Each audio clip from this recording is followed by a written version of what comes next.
Assalamualaikum warahmatullahi wabarakatuh. Kami dari kelompok 6 yang beranggotakan saya sendiri Ajeng Nugraheni.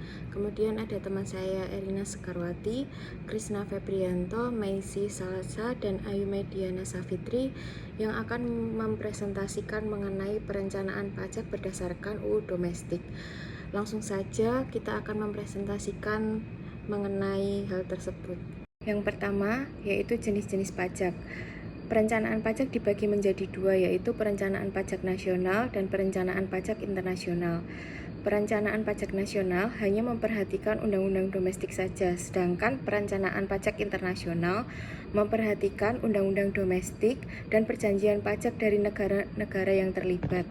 Selanjutnya, ada langkah-langkah yang harus dilakukan untuk merencanakan pajak, yaitu sebagai berikut. Yang pertama, menghindari tarif pajak tertinggi, baik memanfaatkan bunga, investasi, dan arbitrase kerugian. Yang kedua, percepatan pengakuan pendapatan, terutama PPN. Kemudian yang ketiga, alokasi pajak ke beberapa wajib pajak maupun tahun pajak. Kemudian yang keempat, penangguhan pembayaran pajak. Kemudian yang kelima, tax exclusive maximization. Yang keenam, transformasi pendapatan yang terkena pajak ke pendapatan yang tidak terkena pajak. Kemudian yang ketujuh, transformasi beban-beban yang tidak boleh dikurangkan pajak ke beban yang boleh dikurangkan pajak. Kemudian selanjutnya, penciptaan maupun percepatan beban-beban yang boleh dikurangi pajak. Selanjutnya, untuk aspek kebijakan akuntansi dan administrasi. Ketentuan perpajakan mengikuti pandangan yang menitikberatkan pada substansi ekonomis dari bentuk formal tiap transaksi atau fakta bisnis. Administrasi pajak adalah bentuk dari suatu sistem untuk mengendalikan masalah pajak perusahaan yang mencakup hal-hal berikut. Yang pertama, memeriksa transaksi-transaksi utama yang terdapat dampak perpajakan cukup signifikan, menjamin transaksi utama yang telah tercatat sesuai undang-undang dan kebijakan perusahaan. Kemudian yang kedua, membangun sistem pengawasan internal demi menjamin pelaksanaan kewajiban perpajakan yang benar. Selanjutnya, aspek lingkungan perpajakan. Di dalam aspek lingkungan perpajakan, ada faktor eksternal lingkungan perpajakan, antara lain yang pertama, target. Target berfungsi untuk meningkatkan penarikan pajak setiap tahunnya. Ada 3 hal utama yang harus dilakukan, adalah yang pertama, tekanan untuk melakukan intensifikasi dan ekstensifikasi penarikan pajak dengan menggunakan peraturan pajak yang telah ada. Yang kedua, ada tidaknya rencana untuk mengeluarkan ketentuan perpajakan yang baru yang dapat meningkatkan tarif pajak yang berlaku karena kurang tinggi bagi investor asing. Yang ketiga, pemberian insentif hanya akan ditujukan untuk kepentingan tertentu. Selanjutnya, pemeriksaan pajak merupakan aspek penting yang dapat mempengaruhi strategi bagi seorang manajer dengan tujuan untuk memasukkan bahwa wajib pajak telah membayar pajak dengan benar dan tidak menyalahgunakan sistem self-assessment. Kemudian, hak mengajukan keberatan, hak yang diberikan kepada wajib pajak untuk mengajukan keberatan. Perencanaan pajak untuk mengefisienkan beban pajak. Penghematan pajak berpatok pada prinsip the least and less, yaitu membayar dalam jumlah seminimal mungkin pada waktu terakhir yang masih diizinkan oleh undang-undang dan peraturan perpajakan. Kemudian ada strategi untuk mengefisienkan beban pajak dapat dilakukan dengan yang pertama, mengambil keuntungan dari berbagai pilihan bentuk badan hukum yang tepat sesuai kebutuhan dan jenis usaha.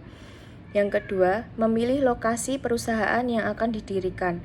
Kemudian yang ketiga, mengambil keuntungan semaksimal mungkin dari berbagai pengecualian, potongan, atau pengurangan atas PKP yang diperbolehkan undang-undang. Yang keempat, mendirikan perusahaan dalam satu jalur usaha. Kemudian yang kelima, mendirikan perusahaan dengan 2 pusat, yaitu pusat laba dan pusat biaya.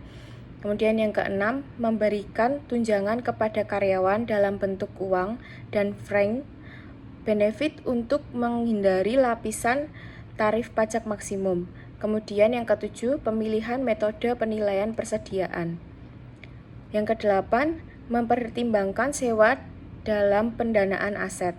Yang kesembilan, melalui pemilihan metode penyusutan yang diperbolehkan peraturan pajak yang berlaku. Selanjutnya, menghindari pengenaan pajak dengan mengarahkan pada transaksi yang bukan objek pajak. Kemudian, mengoptimalkan kredit pajak yang diperkenankan. Selanjutnya, penundaan pembayaran kewajiban pajak dilakukan dengan melakukan pembayaran pada saat mendekati tanggal jatuh tempo. Selanjutnya, menghindari pemeriksaan pajak dan menghindari pelanggaran terhadap peraturan perpajakan. Perencanaan pajak untuk pajak penghasilan. Penghasilan yang menjadi objek pajak merupakan setiap tambahan kemampuan ekonomis yang diterima oleh wajib pajak. Penghasilan dikecualikan sebagai objek pajak. Pengecualian ini diatur dalam pasal 4 ayat 3 Undang-Undang Pajak Penghasilan. Kemudian untuk penghasilan yang pajaknya dikenakan secara final, hal ini diatur dalam pasal 4 ayat 2 Undang-Undang Pajak Penghasilan. Biaya boleh dikurangkan dari penghasilan bruto ataupun biaya yang tidak boleh dikurangkan dari penghasilan bruto. Adapun strategi yang dapat dilakukan untuk mengefisienkan beban PPh badan. Yang pertama, pemilihan alternatif. Yang kedua, pengelolaan transaksi. Yang ketiga, pemilihan metode. Yang keempat, pemilihan sumber. Yang kelima, pemilihan metode penyusutan. Yang keenam, transaksi. Yang ketujuh, optimalisasi. Yang kedelapan, permohonan. Yang kesembilan, pengajuan surat keterangan bebas PPh pasal 22 dan pasal 23. Kemudian yang selanjutnya ada rekonsiliasi. Kemudian yang selanjutnya penyertaan modal. Perencanaan pajak untuk pajak pertambahan nilai. Perencanaan pajak pertambahan nilai atau PPN dapat dilaksanakan dengan yang pertama, memaksimalkan PPN masukan. Memaksimalkan PPN masukan yang dapat dikreditkan, perusahaan sebaiknya memperoleh barang kena pajak atau jasa kena pajak dari perusahaan kena pajak. Kemudian yang kedua, dengan pembuatan faktur pajak.